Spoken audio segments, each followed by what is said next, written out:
Hi, magandang araw sa inyo mga kutsikoys at kutsikoys kong nasa Gemini signs out there.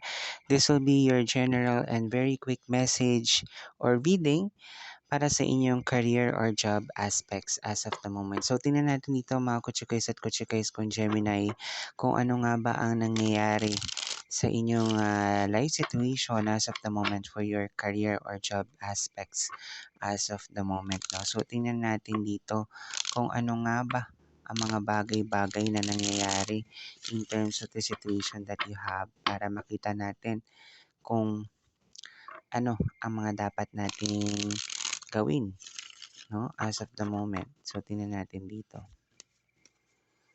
Okay, so mga Geminis out there, take what is resonating with you and don't take what is not resonating for your life situation as of the moment, okay? Para hindi kayo isip ng isip regarding sa situation.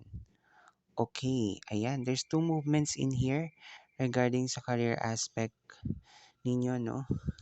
Meron kayo ditong Knight of Swords, merong Knight of Pentacles, at saka itong Six of Cups, no?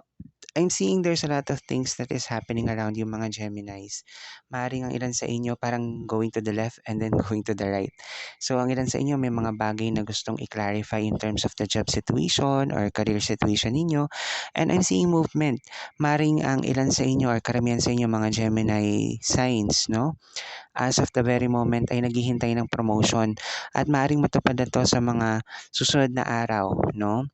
And also, we have here Six of Cups. Maaaring ang ilan din sa inyo ay nagbalak or nagbabalak din na bumalik sa kanilang mga dating trabaho, no? Or maaring siguro kung hindi man nagbabalak or lilipat ng trabaho or pabalik doon sa dating yung trabaho ay maaring meron kayong imimit or um, makikipagkita sa mga naging katrabaho nyo before at maaring magkaroon kayo ng mini reunion, no, na kayo'y magkakwentuhan kung ano nga bang mga nangyayari sa inyong mga career or job situation as of the moment. So nakikita ko rito, may ilan sa inyo sobrang matyaga sa pagtatrabaho at masipag din naman Gemini.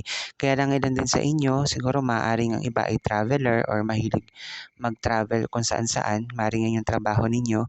And all at the same time, ang ilan sa inyo or karamihan nga sa inyo mga kutsikoys at kutsikoys kung Gemini ay magkakaroon ng promotion sa trabaho one of these days at maaari rin naman ang ilan sa inyo ay magkaroon ng better income sa mga susunod na araw. So magandang panimulain sa mga gantong sitwasyon mga Gemini signs. So, yun lamang.